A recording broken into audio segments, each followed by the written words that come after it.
Albert Einstein once said that all religions, arts, and sciences are branches of the same tree. As today's technology and global risks race ahead of our understanding and stretch the boundaries of humanity, we face unprecedented ethical conundrums. I believe that reaching beyond the sciences and religion to that third branch, the arts, offers essential insight into these challenges. I call ethical decision-making on the borders of humanity ethics on the edge. We all teeter on the edge. How do we define a life well lived in a partly virtual world? Where do we look for moral guidelines and truth when curated selves befriend each other through algorithms? How do we make conscionable decisions in the uncharted territory of civilian space travel, designer genetics, and artificial intelligence? And what about the problems that are still on the ethical edge but shouldn't be, such as inequality or racism? Please join me in conversation with some of the world's leading artists and arts world pioneers as we explore some of today's most challenging ethical questions through the lens of the visual and performing arts, architecture, and literature.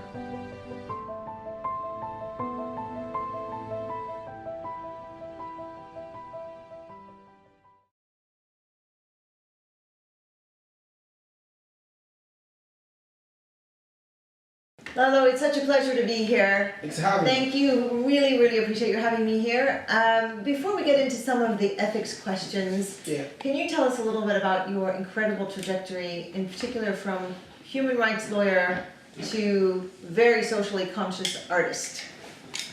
Yeah, I've always wanted to be an artist, but then coming from the background I come from, family I come from, my father's also an attorney, he's also a lawyer, he's a human rights lawyer, so in Nigeria? Yeah, Nigeria, yeah.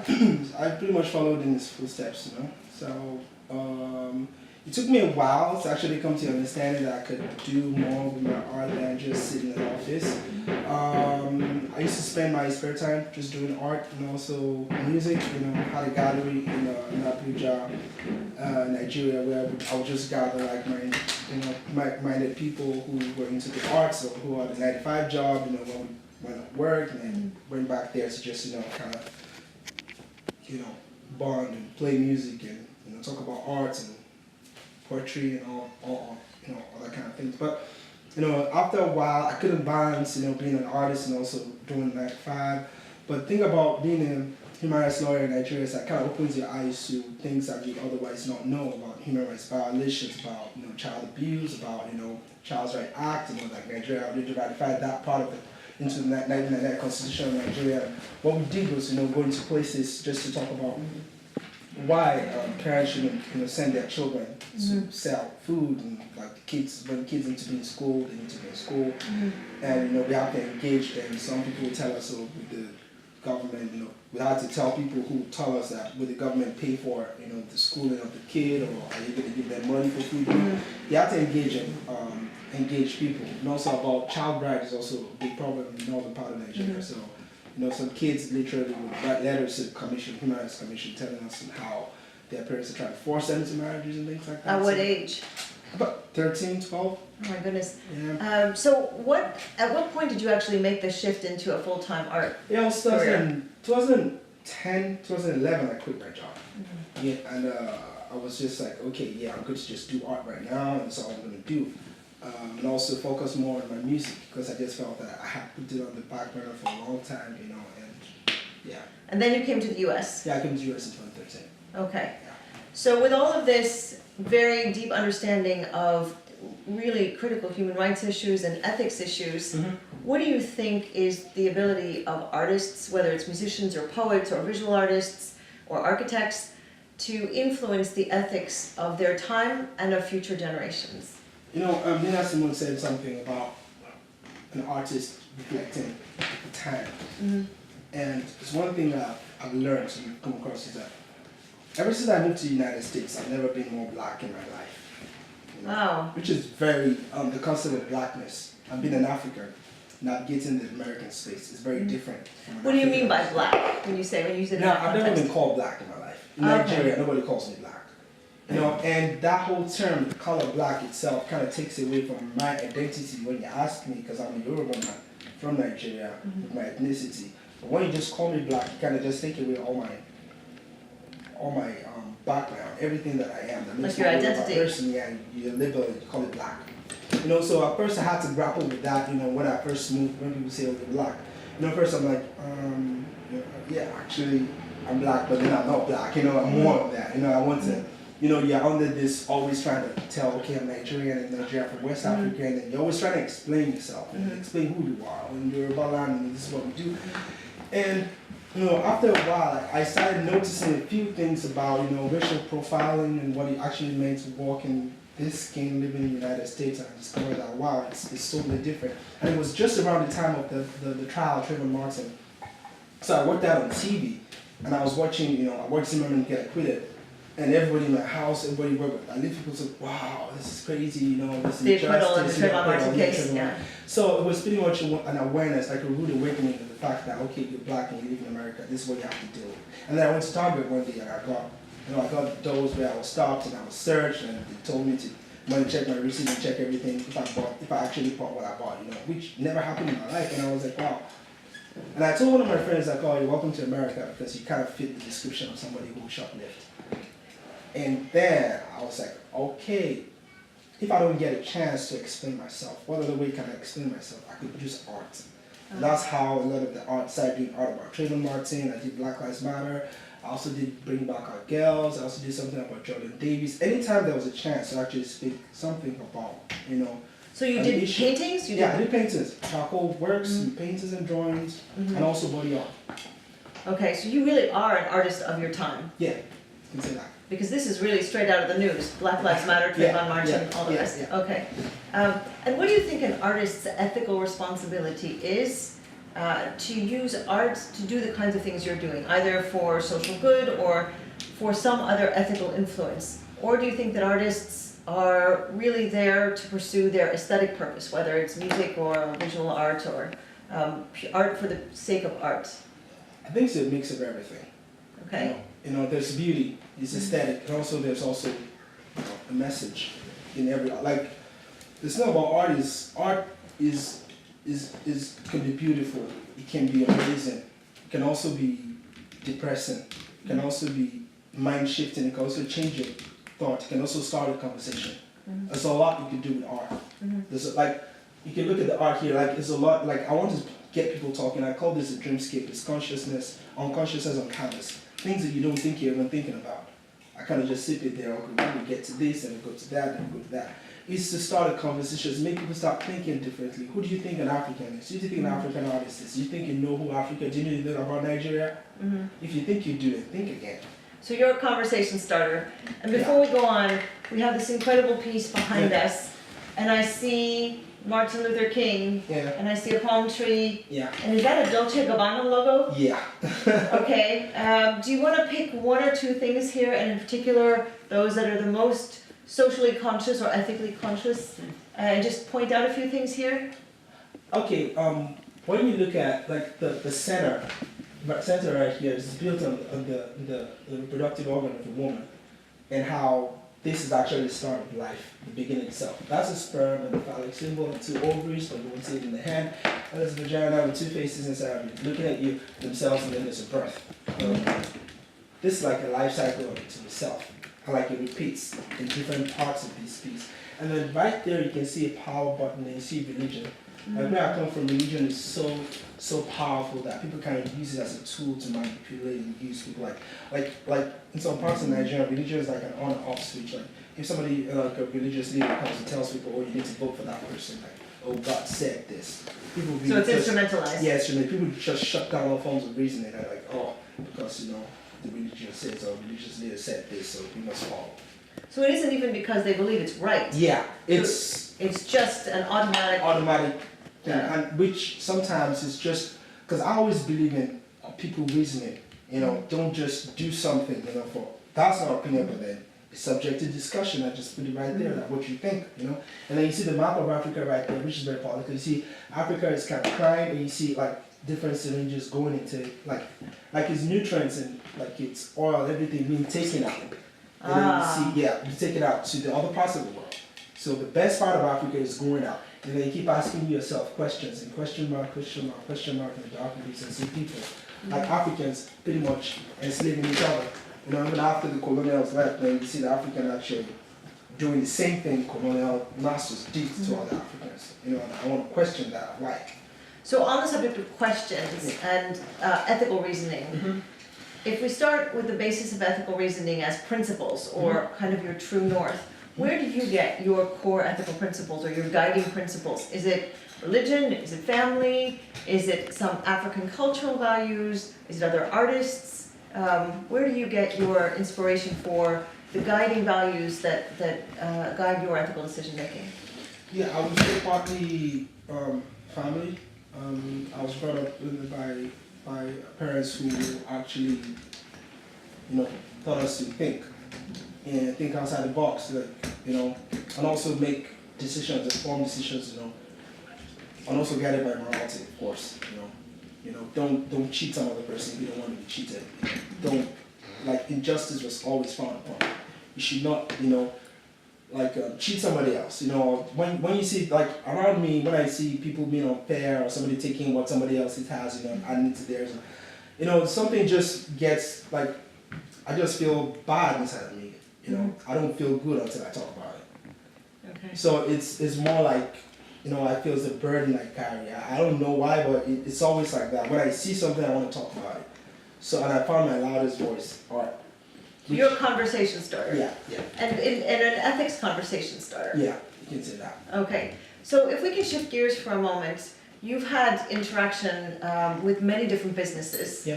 So you paint shoes and you had a contract with Nike to do some incredible work that you can talk about. You also did some work for a Beyonce video that became quite famous. And if you could tell me a little bit about those, but also what are the biggest ethical challenges of the business side of your career as an artist?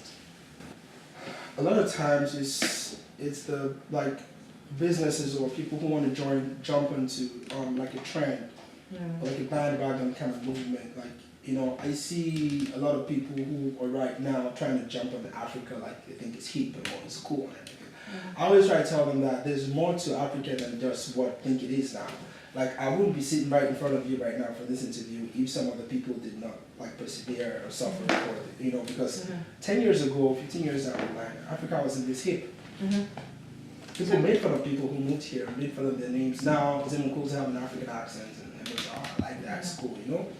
And the thing is, I always try to tell people that embrace the whole of Africa. Like, don't just think about the clothing or think about, you know, the music alone. You can actually learn a language or travel to some part of Africa.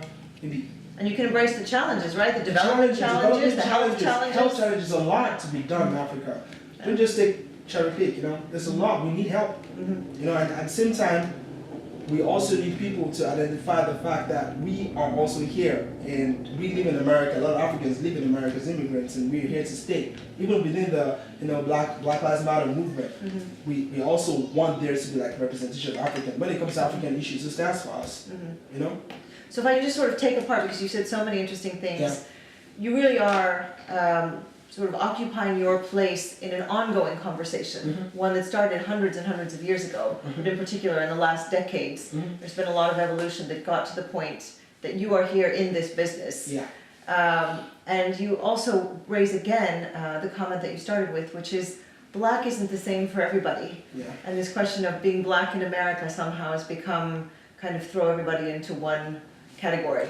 But if we can come back again to the point you made on the business side, which is, oh, something's cool, it's a fashion, so this piece of Africa is in fashion today. What else about the business relationships that you have that worries you from an ethics standpoint? Yeah, well, in terms of ethics, maybe one of the things that would bother me that I'll think about sometimes is if I design something for a company, and I have creative control over what I design. Sometimes, a lot of times, I always own my creative design, the control of what I do. But then how they do it, for me, sometimes becomes a bit tricky because I mean, explain that a little further. Yeah, I've read up in a lot of companies and how they do, like, I just want to know for best practices, you know, where the manufacturers is, who's the manufacturer. So if you're designing clothing, which you've done, this piece that you're wearing, which is leather, you want to make sure that if they're going to manufacture that for sale, it's done ethically. It's done ethically. You're not using a child labor. You're not using a kid somewhere. Just making make that less. And do you integrate that into your contracts? Yeah, I try as much as possible to integrate it, but a lot of times, you know, if it's a one-off thing, I just make the designs. I don't have control over how they go and do that, you know? Right. So sometimes it's a thing of worry for me, but at the same time I have to make a living, I have to make, you know, I have to pay bills and I have a lot of things to do, and as an artist I gotta survive, you know, because I mean I'm in business to make money at the end of the day. Yeah. So, but I'm worried about that. I'm not saying all the people I work with do that, but there's something that I'm always very worried about,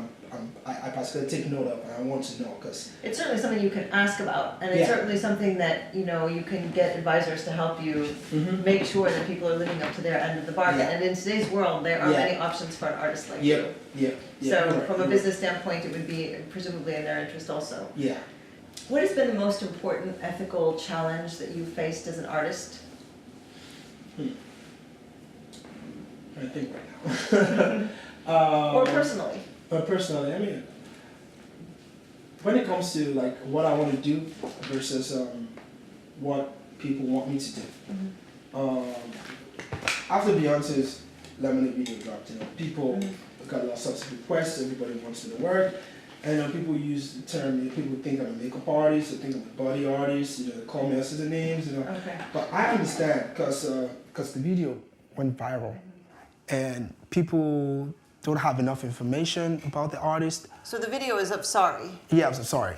So people literally want me to recreate what I did with Beyonce with them on a video, or they want to recreate it on a party, or they want, just want the, you know. And for me, I'm like, I've done that, you know? And that's beyond, like, you know. That's Beyonce's piece, right. Let's do something else, let's move on, you know? But then, you know, there's that, I mean, I'm being hired, and if I'm being told this is the one me to do, I'm under an obligation, if I'm being paid to do something, to do exactly. But then at the same time, I'm confident, I'm like, but I don't want to do that. Sometimes I've had to say no to a couple of people just because, you know, it doesn't just feel right, and people just, it's to me, sometimes it's like they're jumping in the bandwagon, because there's an essence to what I do, there's a reason to what I do. There's something, the art is not just, you know, what it is because Beyonce did it, you know. It's called the sacred art of the Ori. It's the art of the essence. Can you talk a little bit about that, the sacred art of the Ori, and what that means? Yeah, sacred art of the Ori is something in my coin, and it means Ori is your head in Yoruba. Like literally, it could be your head. But then it's more than that. Yoruba people will call it your essence. They will call it your connection to the Olodumare. Olodumare is the supreme God. So is it like a soul? Yeah, yeah, that's what it is. So what I do is, if I was gonna paint on you, or I was gonna do something for you, I would like have some time, chat with you, and just, you know, get your vibe, you know, especially if I'm doing like a full body painting, get your vibe and understand what you're about. So I could take some of your traits, you know, and link it to some of the Orishas. Yoruba mythology has Orishas like gods, you know, like you have Shango, you have Oya, you have Obatala, you have Oshun, you have Eshu, you have all these gods in Yoruba mythology, just like you have Greek gods, you have Venus, you have, you know, Zeus, you have all these things. And so what I do is I get traits of those Orishas and then paint it on your body depending on what I think you fit into. Like if you are very vain, or you have a little bit of, you're much into fashion, and you. So even if you were to do a Lemonade Sorry song style body painting, you still would do it for the person. Yeah, I would do it for the person. And, you know, it's never going to be what you did for Beyonce's dancers. Yeah, no, but some people want me to do exactly that. You know what I mean? See exactly what you mean. Yeah, they give me a mood board and they screenshot it like, I want this, you know, and I'm like, you know. No, but that's like saying somebody's commissioned you a painting for, you know, some public place, and then somebody else wants you to do the same painting. The same thing, exactly. What are the greatest ethics challenges that you believe that society faces today? Society, in terms of art, or just generally? I think we owe it ourselves to tell each other the truth. You know, there's so much fake news out there, which is just is depressing to actually see what's happening in the world today. You see people just spread, you know, lies on social media, and people just take it hook, line, and sinker. And the media, basically, I just think there's so much harm being done than good, because Do you think it's the mainstream media or social media or both? Both. Like, there's a link. There's a link. It's like whenever there's an idea that's been projected, it's like it's so forcefully projected that you really don't have like an alternative source to check that. And it's like, and at the end of the day, when people find out that, oh, maybe this is false, there is no repercussion of, oh, we're sorry for what we did, for like giving you false information. And the influence may already be there. Yeah, it's already there. The harm is already done. Yeah, the harm is done. It may have influenced actual decisions. Yeah, decisions of people. And then... I'm fascinated to hear what you say because I'm very focused right now in my own work on this question of, does truth matter anymore? Yeah. And I think that, and it's really, really at the heart of many things that we're struggling with in society today. Telling the truth manifests itself in a lot of things that you've said. What is your identity? You're not sort of generic black. You're a particular, your truth is a different, a particular identity. But it's also truth in terms of the information that we have that is the basis of which we're making ethical decisions. It's kind of the stuff to which we apply the principles that we talked about earlier. So I'm interested to hear you so committed to the truth. And is there something in, we have here your guitar, we have a shoe, maybe you can pick up this shoe and show us that you've done shoes both as a Nike contract and for some individuals who've commissioned you. Does this idea of, wait a minute, we're planting some stakes in the ground, we're going to insist on the truth, does that come out in any of these pieces? Yeah, a lot of times I try as much as possible to, because I'm living my truth right now. Basically, it's all about like, understanding who you are and not letting people tell you who you are, not being boxed up by people, and just doing, like, the world is my canvas right now. I have a term I use, like, I call it everything is my canvas. I paint on anything and everything. So pretty much like whatever you give me, once it has a surface, I'm gonna paint on it. We certainly already see the shoes, the guitar. We have sort of mannequins, we have your leather shirt and your own shoes. Incredible. Thank you. Do you have an artist or a specific work of art of any genre, it doesn't have to be visual arts, that you think is one of the great communicators of the importance of ethics? It could be a musician, it could be a poet. I would say Fela Anikulapo Kuti. Okay, can you repeat that name for people who might know? Fela Anikulapo Kuti. Okay. Yeah. And this is a Nigerian? Yeah, it's his global. Fela is an Afrobeat legend. He's one of those people that I would say that he's inspired a whole generation. I've been inspired by Fela Kuti. I've been inspired also by Twin 77. I've been inspired by Nike Okundaye. She's also an artist. But come back to Fela Kuti for a moment. And what about his ethics or the way he deploys music in service of society and ethics? I mean, Fela was pretty much, lack of a better term, anti-establishment. He fought the government of the day, literally, with his music. I mean, a lot of times he would come out with music and he would be thrown in jail, he would be attacked just because he was saying the truth. People knew he was able to say the hard thing. People couldn't say it, but he would say it in his music. And the thing is, he really didn't need that. He didn't need, like, he wasn't doing it for profit when you think about it, because he actually came from a very wealthy family. And when you read his story, you're like, he was just he had a passion for people, passion to tell the truth. Social justice was like at the heart of his music. And he would call out names. He wouldn't call out names of people who he thought, like call out names on his record. And literally would call out the head of state, call out it was like undone when he was doing it. Pretty much everybody didn't like him in government at the point. And a lot of times it would get him in trouble. I mean, he was taken to prison a lot of times. But he was telling the truth before there was any true or false news on social media or otherwise. So when was he at the heart of his career where he was doing this kind of calling out the government? Where was he? What time? What period in history? What year was? What years were this in Nigeria? In Nigeria, the 70s, 80s, 70s, 60s. Yeah, he used to. He was pretty much like he even started the genre, the Afrobeat genre itself. The Afrobeat genre. Yeah, the Afrobeat genre. He started it, and what that music actually means, is it means an agitation. It's like a cry. It's like there's a song he calls Zombie.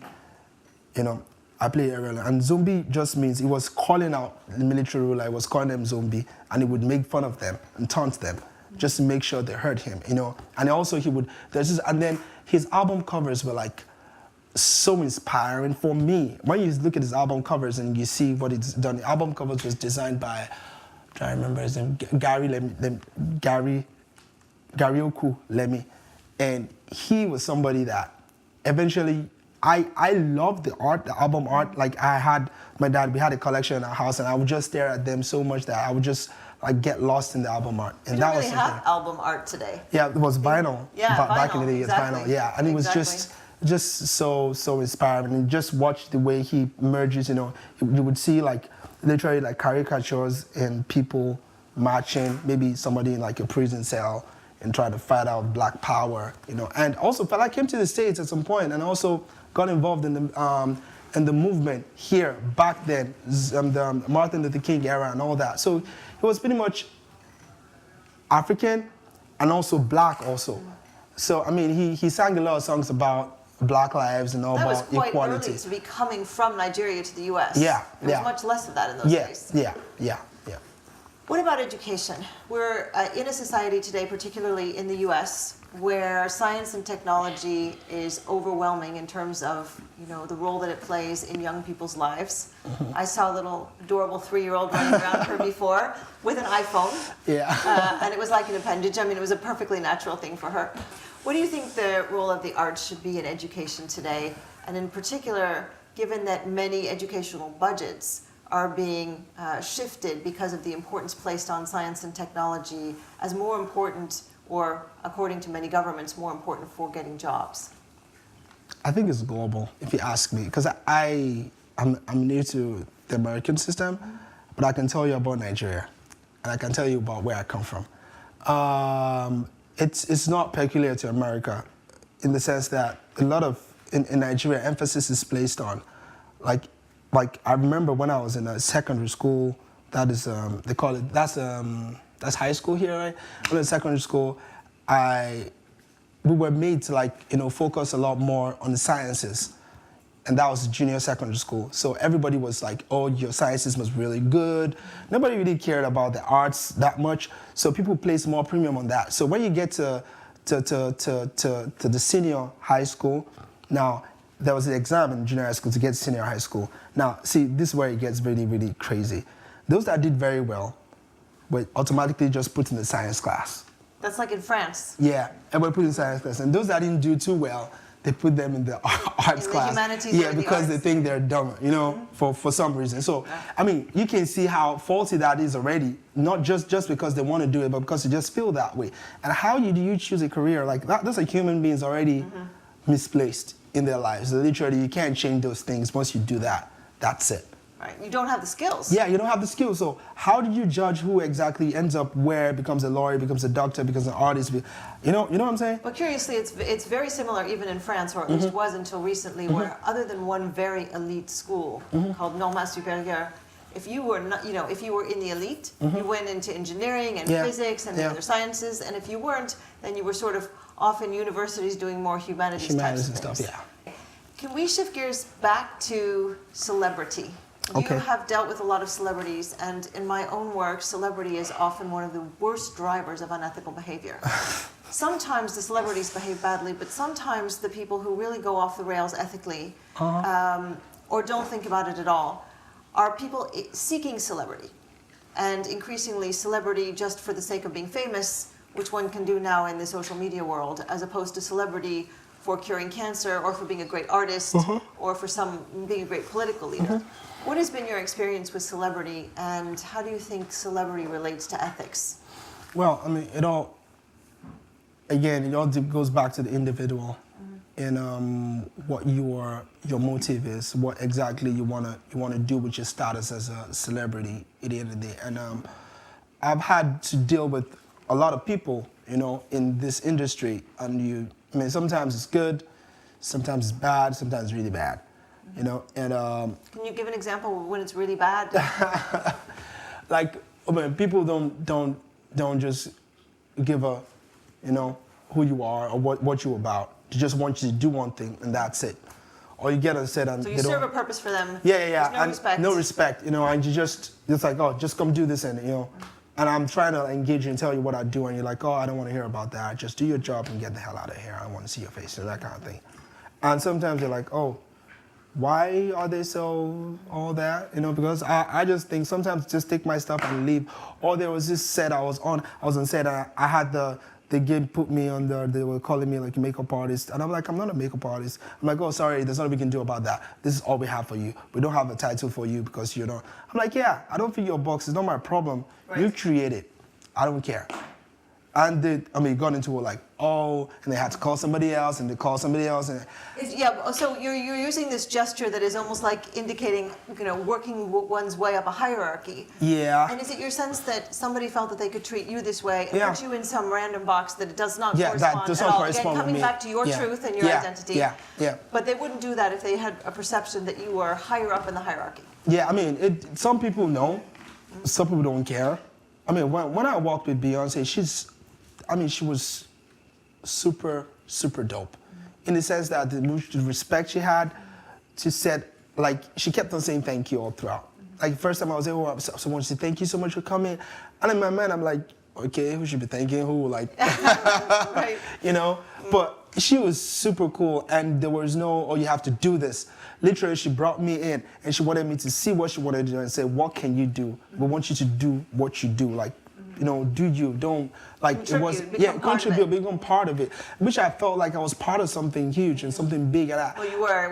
It's quite an impressive result. yeah, I mean, it was, you can see, I mean, the result tells, I mean, it shows, speaks for itself. So I like to work in such, you know, places where people are, you know, and it's funny that some people who are not even up high the ladder are the ones that have so much ego, you know, like over-exaggerated sense of self, who just think that, oh, they're all that. I've done a lot in my life, but I don't see myself as, I would never, ever look down on another person's talent or try to just shove it under the carpet and say, oh, you're nothing just because maybe you don't have so much, maybe people talking about you today. It all changes. It's all about matter of time for artists, you know? And It's people, about artists, and it's artists, also about just fundamentals of humanity. yeah, We're all basically, human beings. treat people nicely.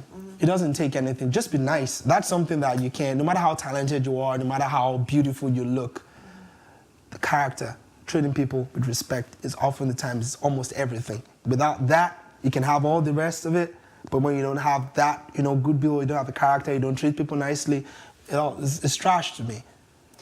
Can we look at that shoe you're hiding Right. behind you on a completely different note? Yeah. Because this continues a little bit the celebrity conversation. Yeah. Who did you do this shoe Yeah, for? this is for Mr. Jackson. He's also known as Fabulous. And yeah, you can tell by You have the keyboard things yeah, going the on keyboard, the music right here. And then you can see Jackson's written backwards on the Nike swoosh. And then this patterns and masks of his African descent, African American. Is also of Dominican descent. And then that's his son, Johan. So you're telling his story. Yeah, I'm telling the story on the show. And then he's very Brooklyn still because he grew up here. So you can see that's a Brooklyn, there's a Brooklyn Bridge, and that's the city skyline right there. Fantastic. And then, yeah, and then this is albums he's ever done, the ones I really like and listen to. And the gold is very emphatic of the gold status, gold mic, 5-star mic. And also that's his partner, Emily. And then the Waves of Water, and Jackson again. And you can see the heart, and then here you go. Thank you. What an incredible story. Thank you. What have I not asked you that I should have? About your art or about ethics? My music. Your music. Tell us about your music. Yeah, I'm working on an album, and it's in the works right now. I have a new single out, which is called Mama Africa. I have visuals out for there, so it's pretty much a mix of my art and my music. It's on YouTube. So we're getting back to album covers. Yeah, yeah, and yeah. And so you have this guitar that's decorated. Could you play us a little bit of Mama Africa? Okay, kids, do Just something. casual little, just get a sense of what it is. Yeah, let's see. Hold on now a second.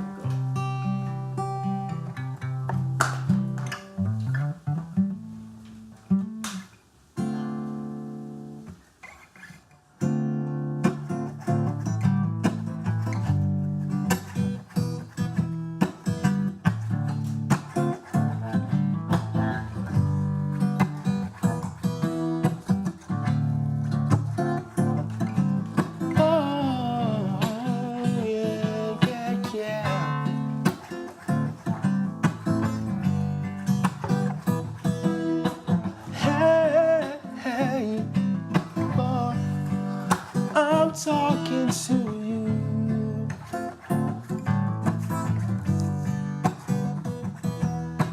Hey, Iwo, I'm Barry away.